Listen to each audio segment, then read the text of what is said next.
feel like I'm hot in the social hall.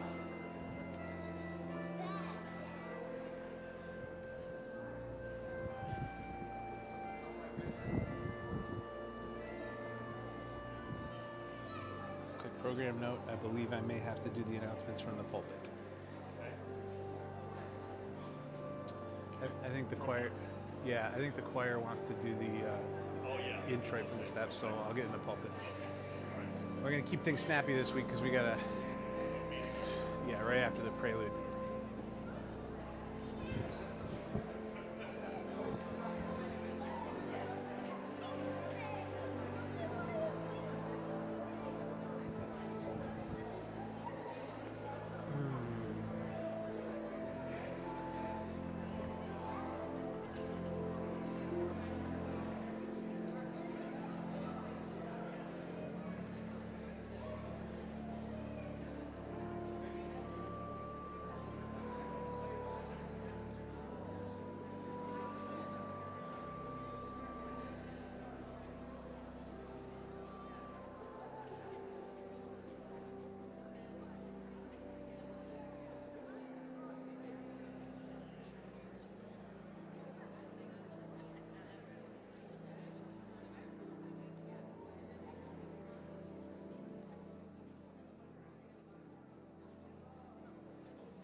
Friends, good morning.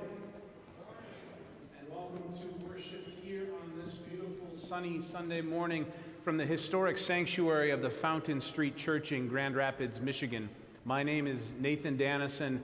I serve as the interim minister here at Fountain Street, and I'm delighted to welcome you to worship today in this open, free-thinking, affirming church where all are truly welcome, no matter who you are, no matter where you are on your journey in life, your journey in discovering yourself or your faith, no matter how you identify or who you love, you are truly welcome at Fountain Street Church. And we will continue to share that light. A couple of announcements before we continue our worship today.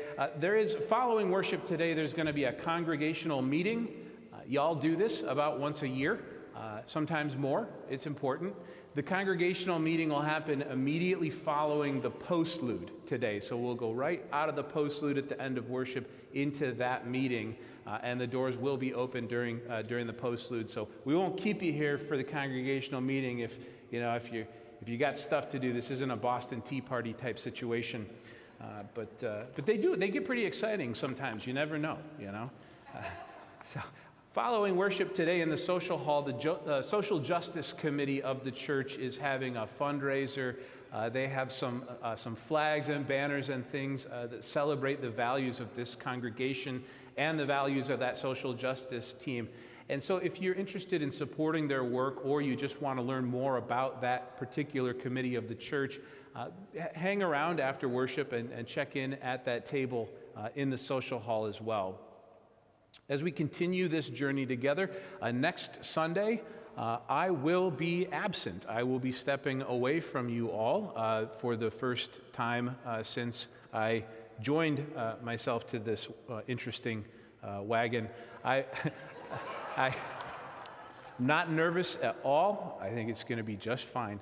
But I'll be traveling to Chapel Hill to participate in some sacramental work with a new community that is being born down there out of the new psychedelics movement. And I'm honored to do that. I'm also excited because we are going to hear a vision of hope from your own Director of Education, Katie Mitchell, to speak very directly about their hopes for the Character School program and what this church could mean to the children of this community in 2026. And so I hope that you will be here for that.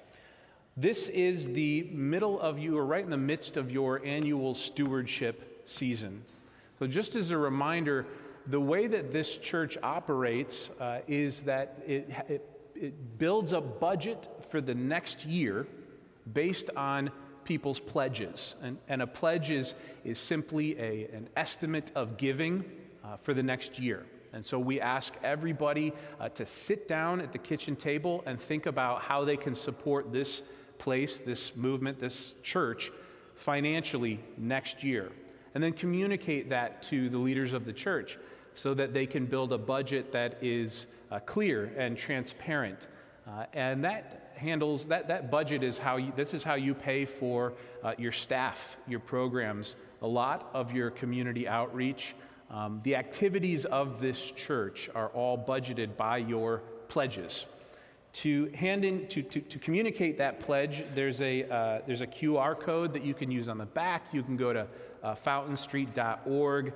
If you'd prefer to write it down physically, there are pledge cards and a box available for you to put that in. We ask that everybody please try to let us know soon so that we can develop a budget for 2026, because that allows us to decide about everything from hiring new staff to hours of operation to just about everything that we do for the coming year. This is a place that celebrates peace, is founded on peace. At your very beginning, this arose as a movement seeking peace amongst some very different groups here in the city of Grand Rapids in the 1840s and 50s, who decided collectively to set aside their differences and gather themselves together under one roof. And peace is much more than just a hope or a vision. It is a daily embodied practice here at Fountain Street Church. We bring that into our worship service at the very beginning each Sunday by passing a word of peace amongst each other. And so before we sing our opening hymn, which is going to be number 318, beautiful, beautiful hymn, We Would Be One, let's set the stage by sharing a word of peace and welcome with each other. Friends, peace be with you. Let's go ahead and share words of peace, welcome, and hope.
Good morning. My name is Chip Wall, And I'll be reading this morning, and you'll join along with me, I hope, in the responsive reading. It's called This House by Kenneth Patton, who is also from Michigan, and also the composer of our last hymn today. This house is for a gathering of nature and human nature, of friendships, a haven in trouble, an open room for the encouragement of our struggle. It is a house of freedom, guarding the dignity and the worth of every person. It offers a platform for the free voice, for declaring, both in times of security and danger, the full and undivided conflict of opinion. It is a house of truth-seeking, where scientists can encourage devotion to their quest, where mystics can abide in a community of searchers. It is a house of art, during celebrations with melodies in hand. It is a house of prophecy, outrunning times past and times present, in visions of growth and progress. This house is a cradle for our dreams, the workshop of our common endeavor. At this time, I want to invite all of the children of the church, all the children who are here this morning, to come forward and join me up here on the steps.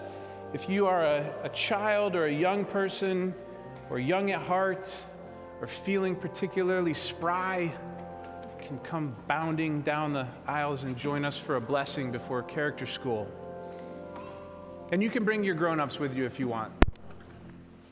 We've got some folks coming, making their way. Hey, crew. Hey, team. Good morning. Okay. Got a couple more. It's kind of a long ways. I know.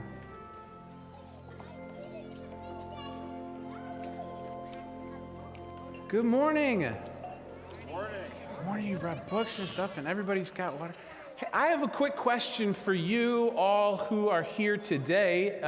I wondered if you have anything in common with each other and anything in common with the people out here. I was wondering about this morning when I was sitting up there, so I wanted to try a little experiment with you, if that's okay. This is entirely voluntary. But does anybody have a birthday coming up?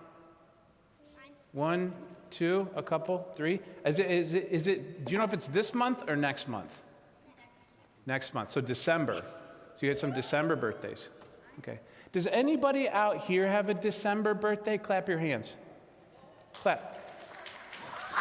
Did you hear that? We should have a huge birthday party in December. It's too bad they don't have like a big holiday for that, because I feel like that would be kind of cool. No, I think that's really interesting. Did you know that there was people out there that had the same birthday as you guys? Same birthday month? Yeah, you did. Yeah, that's good. So, do any of you play any sports? Any sports? Any sporting? The sporting life? Yes? What do you do? Gymnastics. Clap if you ever did gymnastics. That's enough for a team. What about you? Do you play soccer, known in the rest of the world as football? Has anybody out here ever play soccer? What are we doing? We could be having a league with that many people. That's really interesting. Now, I always think about the people who come here every Sunday, because I'm really into a lot of interesting stuff, and I always think that I'm probably the only person that's interested in it. You know what I really like to do sometimes is play video games. You guys, any gamers? Anybody? Seriously? Yes. Okay. Yeah. That's cool. That's great. Any of you ever play video games? Yeah. That's great. No. That's good. Good. Yeah. Every week I have like whole minutes that I get to set aside for gaming. It's really great. Yeah. But I just think it's really easy to forget how interesting people are sometimes. You know, like sometimes I don't even know somebody's first name. And I have to work on that all the time. It's hard to remember stuff like that. But I was thinking that, you know, in this season, as we're getting ready for Thanksgiving, we're getting ready for all of the really fun and really cool parties that are coming up in the next month and a half, I thought it would be helpful just for us to remember that we're a community and that we have so much in common. And so I was wondering if today for the blessing, if we could just say something like, something about trying to learn more about the other people, or can we just say like maybe we will see the person? I don't know if that's a little vague, but it kind of, maybe say we'll be interested in people. Does that work? Yeah? Okay, let's do that one. All right, can you raise a hand or a foot or neither if you don't want to? This is Fountain Street. You can just repeat after me. This week, we will try to be interested in each other. That was great. You helped me with that. Thank you so much. Good one. You can make your way to a character school. Follow the banner. There's a banner if you want to go.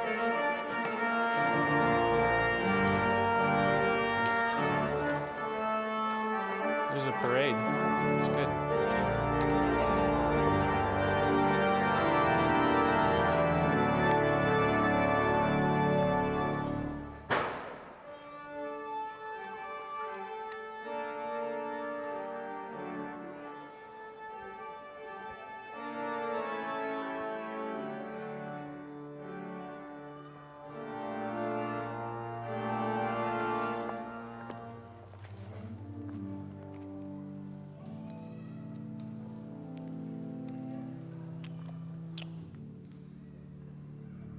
Y'all used to have a basketball team that would just beat the tar out of every other church in town. You had a softball team too. I always figured you'd have a debate club or something like that, but this is good. Those kids are fascinating to me. Let's take a moment together in reflection and silence. Reflecting on the words we heard from Chip and also this moment together. Let us share in a time of silence.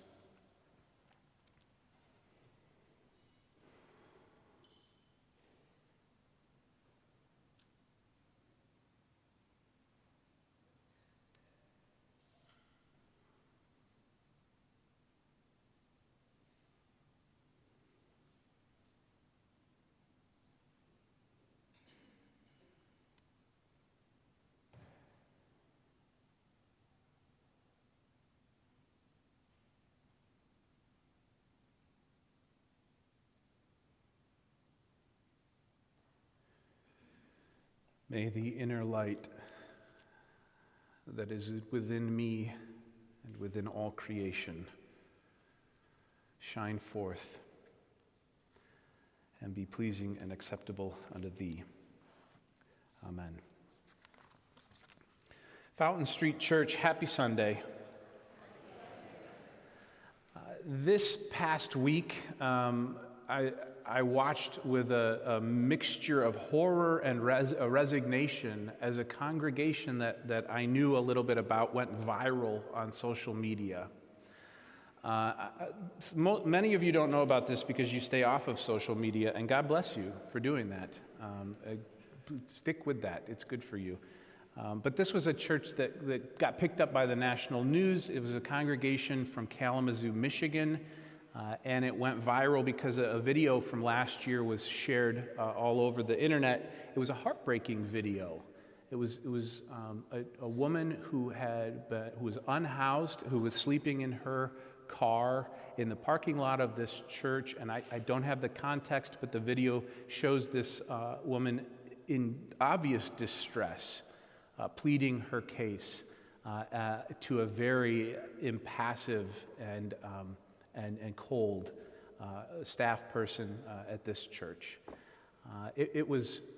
This video came right on the heels of another sort of trend that's taking place of people calling churches just out of the phone book and asking for help and recording the response of the church to their calls. And I think that's good. Be a secret shopper of your own church. Everybody should do that. I think that I do it all the time. It's great. I usually call Park and I ask for impossible things. I say, I can't do it. I said, I have all these koala bears and there's nowhere to put them. And I just If I can bring him to Daryl's office next week just for a couple days and see. No. But this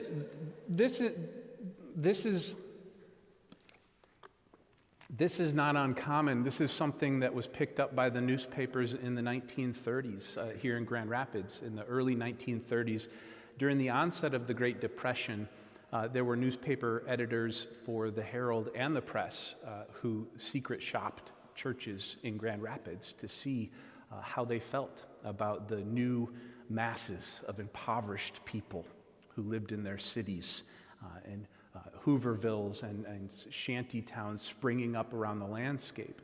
And Fountain Street's response to this investigation so impressed the editors of both newspapers that they devoted a half page to celebrating Fountain Street Church's contributions to the poor and to those who were suffering. It was a very beautiful moment in the history of this church and in the ministry of Reverend Wishart, Alfred Wishart, who was your minister at that time. But in these videos that have been going viral this week, one of them, a woman calls asking for infant formula. And then you see what happens. And to nobody's surprise, many of the churches simply tell her no or slam the phone down or something. And for those of you who know a bit about the inside baseball of church politics, you will see the way this plays out. And there are no surprises, very few surprises, I should say. The churches who have the most exclusionary and toxic theologies that preach things of personal individual salvation, substitutionary atonement, this sort of stuff, throwing people into hellfire or whatever. No, they're not going to help people out. But then you do see the churches lifted up who do help. And they tend to be the affirming and liberal churches, the churches who say yes when other churches say no. As well, almost always, the local Islamic center and the gurdwaras that are in any town or city will feed absolutely anybody. So I do want to say a couple things about this contextually for Fountain Street Church. We do get many, many calls.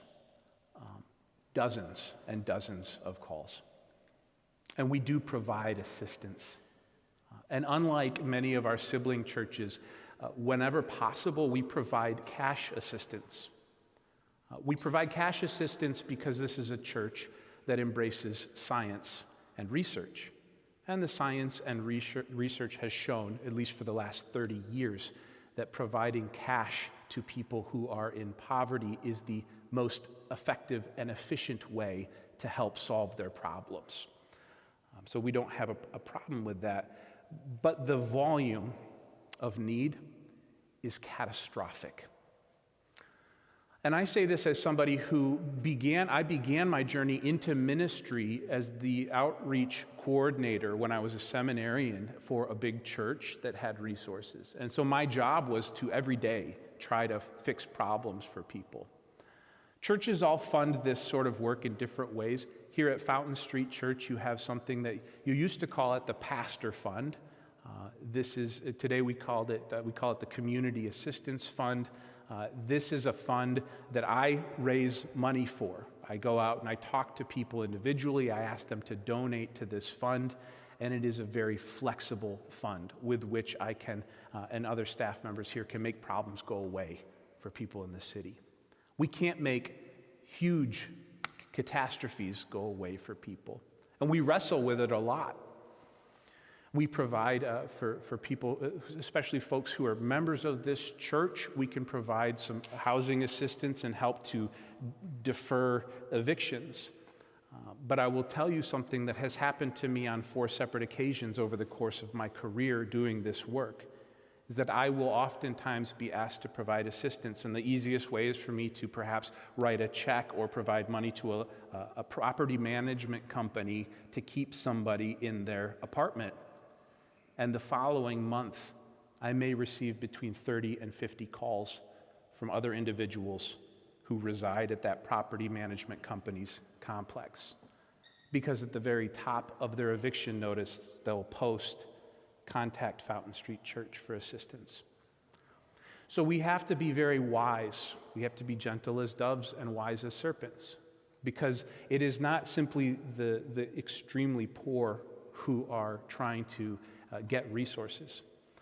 It is also the extremely wealthy who will gladly capitalize on the charity of generous churches.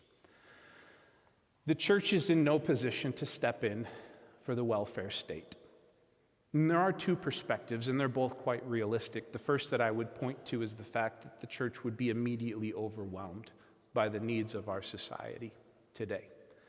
The second that I will point out is that many ministers who are of a much more conservative bent than mine will say, we already gave that money to the government to provide assistance to people. The government is simply holding on to it or using it for things that we did not authorize or vote for. I'm sympathetic to both of these points of view, but the reality is that Fountain Street Church does provide assistance. And you can always donate to that fund as well. On the giving portal, there, on that menu, you can select, I think it's called Community Assistance / Pastor Fund, and 100% of those dollars go directly into the hands of people who have significant issues. I was wrestling then with all of this with the question of why. Why such a catastrophic level of suffering and poverty in our society today? And I think that most of us are aware the root causes of this, the obscene levels of inequality in American society today. I don't think, though, that this is the natural order of things. I don't believe it for a second. And I don't have to believe it, because I read science, I read research and literature. There is more than enough to go around. There is. There is more than enough to go around without impoverishing anyone else. Food, shelter, take your pick. The earth produces abundantly, and has. I've said this before, but it bears repeating. The global farming output of the planet Earth is over 3,500 calories per person per day. We produce almost twice as much food as we need, just through agriculture, to feed everybody on Earth. In America, we produce significantly more than that. I think it's 4,200 calories per person per day. Now, people go hungry because of greed, and food is wasted and thrown away. And we have right now, for housing, I could say for right now in Kent County, Michigan, in this county where we live, there are 16 vacant residential units for every single homeless man, woman, and child. 16 sitting empty. For every individual, not every family, every individual. When they say, well, many of those aren't up to code. Well, is one of them? I don't know. No, these people are not sleeping in the gutters and the freezing mud and eating out of dumpsters because there aren't enough houses. Well, that's because of greed, human greed. And this greed is unnatural. It's unnatural. And predicated on this is everything that I believe about humans and the human condition. Humans are an altruistic species.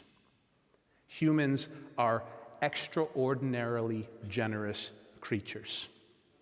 You may say that you don't believe me, but thankfully, this isn't about what I believe. Science doesn't ask for our beliefs. This has been well studied. The intersection of neuroscience and primatology and psychology in every field, these huge studies have been done on this. The species of humans are more altruistic than any other species studied. Unusually generous. Why is this? That is the question that they are trying to answer. And the prevailing research today says it is because we evolved to be alloparents. We evolved to raise our children in collective communities of between 100 and 150 people. You can read the research of Abigail Marsh or Sarah Blafer-Hurdy or anyone else. Now, just because your gut disagrees with it, you can carry that around with you in the world. And you'll find evidence to confirm your biases. if you look for it. But I avoid leaning into my biases because I am a naturally curious person. So humans are wired for generosity. And we can study this through the last 150 years of history. Look at the case of blood donation. And most of us, I would assume in this room, believe that donating blood is a perfectly normal thing to do. And 100 years ago, it was considered something only an insane person would do. Why? What do you want from me? Are you kidding? My blood? For a stranger? And yet, over the course of about 20 years, attitudes shifted and changed. And we're seeing the same thing happen with organ donation, organ donors. The idea that you would give up something from yourself to help a stranger. And we could talk about this through other things. That the study of Americans' adoption, the adoption system in the United States. Americans adopt more children than the rest of the world combined. So I don't believe it when people tell me that Americans are greedy or selfish or any of these horrible things. I think that on the whole, they're wonderful. Well, something is working against this. Something must be pushing against this basic fundamental nature. And you can call it whatever you want. You can call it market forces or the economy. You can blame capitalism writ large if you want to, or you could talk about people's fears of scarcity, or dig into the toxic theology of churches that stoke the fires of this kind of thinking. Or just do what the Gen Z do. It's the algorithm, right? But there's a force at work on us to try and convince us that the world is a place of brutality, danger, and pain, and that our highest good is to care for ourselves as individuals. And there is only one remedy to this that has been well studied, and that is community. Community is understood to have benefits to us, our psychology, our health, every part of our body, our life in this world needs community. And my fear about the outcomes of this business of calling the churches the sort of secret shoppers and testing strangers' generosity is that we will be tempted to write off community as something that could not possibly help us. Nothing could be further from the truth. I also want to remind people that when they are watching the news or consuming media about churches, that 85% of the churches in this country, regardless of their theology, 85% of them are very small churches. 85% of the churches in this country have fewer than 100 members. They have very part-time staff, and they are fighting many of the same battles that the rest of us are fighting. But a few very, very large churches suck up the oxygen in the room and become targets of our ire and frustration. So community is as critically important as the air we breathe and the water that we drink. And I can say to anyone that you need a church. Now, of course, I'm not just saying church when I say you need a church. What I am saying is that you need some kind of community where you can invest your resources, not just as a hedge against the bad things that could happen to us, but because community in and of itself is an objective good that helps us individually be healthier. Each of us must find some kind of larger community outside of ourselves and outside of our biological families in which we can pour our intrinsic altruism, the thing that is natural to us. And then, when things go sideways, receive some kind of care and support. And I'll close today. I believe that this is what they're trying to do us out of with social media in a very clever and specific way. If the billionaires or the creators of media and content platforms can convince us in our isolation that we are actually part of a community, They can separate us from our time and money without having to provide any of the sacrificial benefits that a real community provides. This will do that to you if you're not careful. If you think about it, just think about your experiences out there in the world or in here in the church or anywhere else when you're in a crowd of people, a real crowd of people, not on a Facebook page or a forum or something like that. It is not anything like the internet. It is not like Facebook or Twitter or any of these things. People on the internet can be assholes, and it gives them permission to do that, but that's not the way the world is. It just isn't. People on these saccharine communities can make us feel unsafe or hated, and the algorithms that drive engagement want us to be scared and angry, and so they drive people at each other as though the world is a perpetual battleground on the internet. But God, think about what it's like to go to the grocery store or a music festival or at any crowd of people. It just ain't like that. Can you imagine if the grocery store was like Facebook? My God. I don't even want to, our cities, our downtowns, right, today, they are, and our homes, they are safer today than they've ever been in the history of the human species. That's not my feelings. That's science. Violent crime is down over 50% in the last 40 years alone, and it continues to fall. Something is driving against this, and I believe that it is something that is being snuffed out by the altruism that is intrinsic to the human species, and it's fighting for its survival. The small gods of violence and money and celebrity and control are being overcome by the power of the human spirit. And when we come together into community, we amplify and multiply that power. And it is not power to control one another or deprive one another of anything. It is simply the power to see the human first.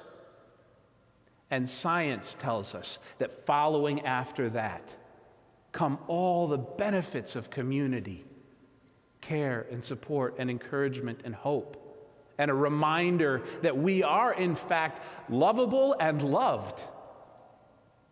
So you've got to find your people. And I've said week after week after week that this is, in my estimation, that this church, that Fountain Street, is a very good and likely place to find your people. Now, that's based on my research, but it's also based on the letters that you send me and the emails that people send me. Folks who've been a part of this place for 40, 50, 60, 70 years have said, I don't know what it is, but the lifelong friendships that I have been made at Fountain Street, have been made at that church.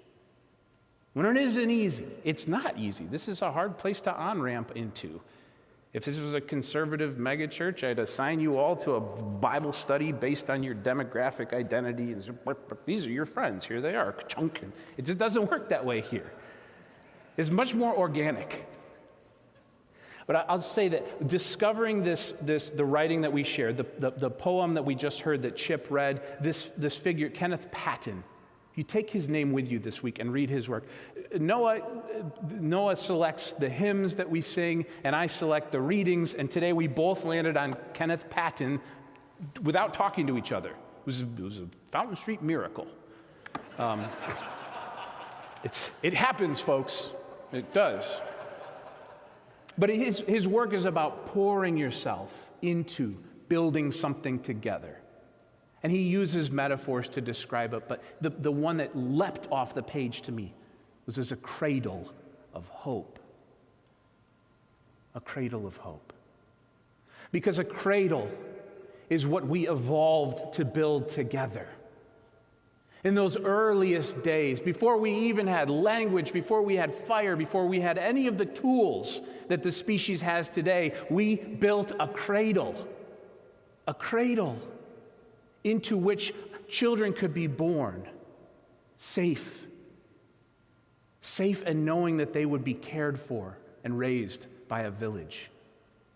And so we can let this church become a cradle of hope. Fountain Street is for you, and it is for you to build a community. And the staff can't do it for you. We wish we could.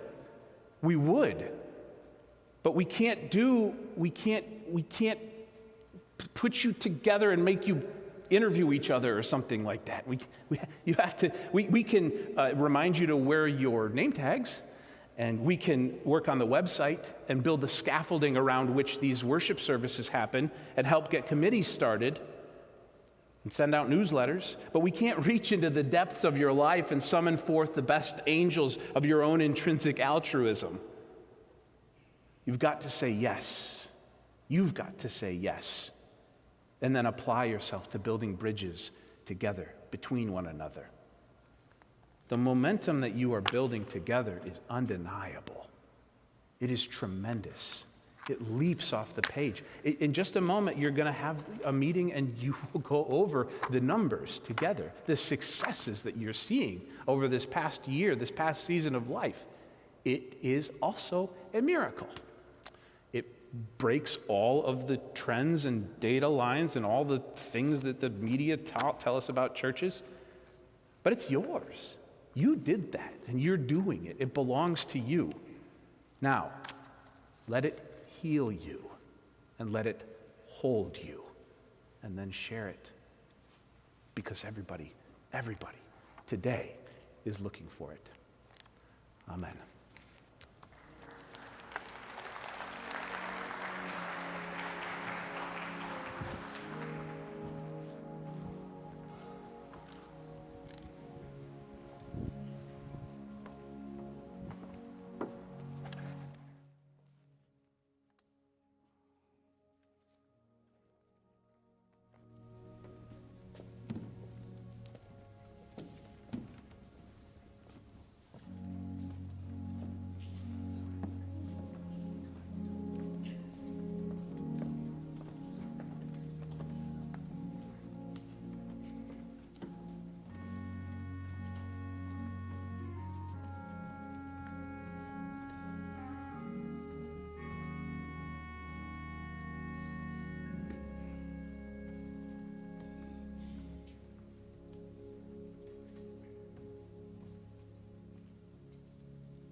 From a distance, the world looks blue and green, and the snow-bathed mountains white. From a distance, the ocean meets the stream, and the eagle takes to flight. From a distance, there is harmony, and it echoes through the land. It's the voice of hope, it's the voice of peace, it's the voice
watching us from a distance.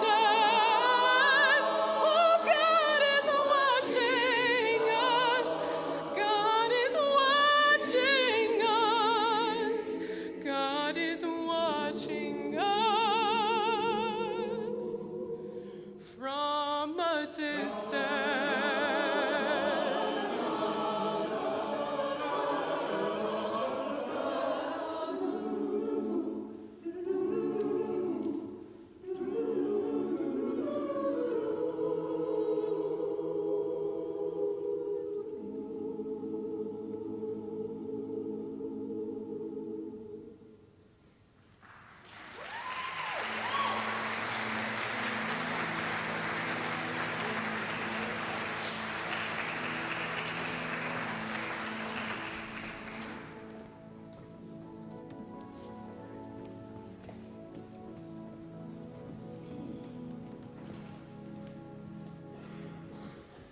In just a moment, I will ask the ushers to come forward and receive any offerings or pledges that you have brought today to support this congregation and the work that it does here in our city.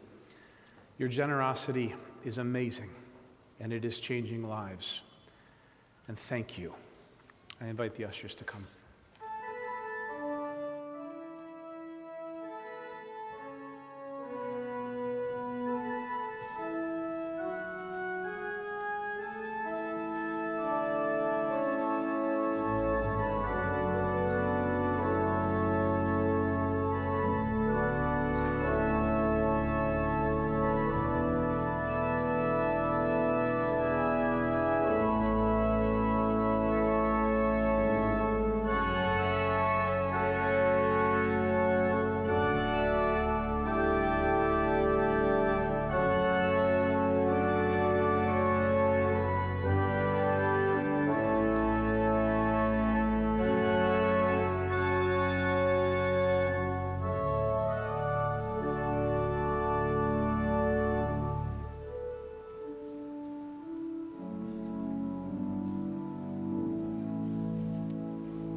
We sow these seeds into the earth that they may blossom and grow for the generations who come after.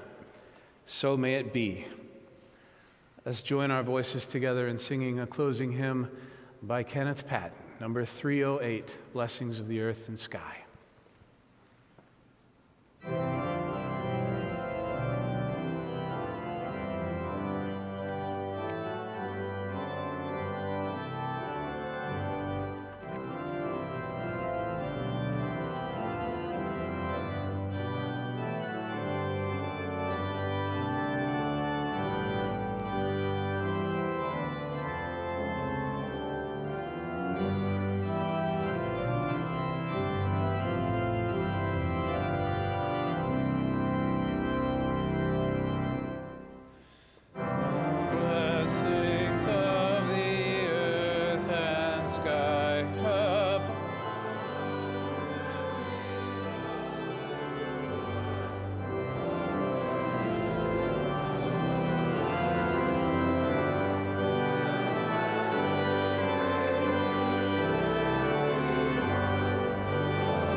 You may be seated.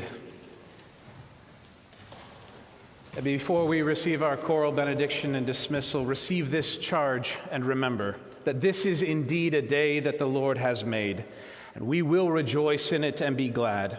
And so let us count our many blessings. Let us be grateful for the capacity to see, feel, hear, and understand.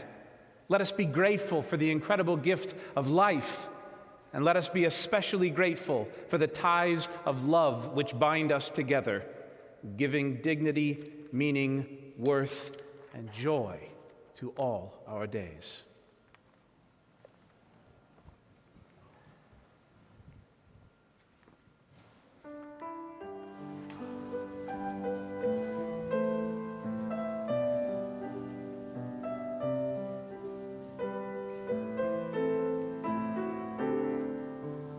Oh,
Fountain Street Church, the world will be saved by love. We go to love the world.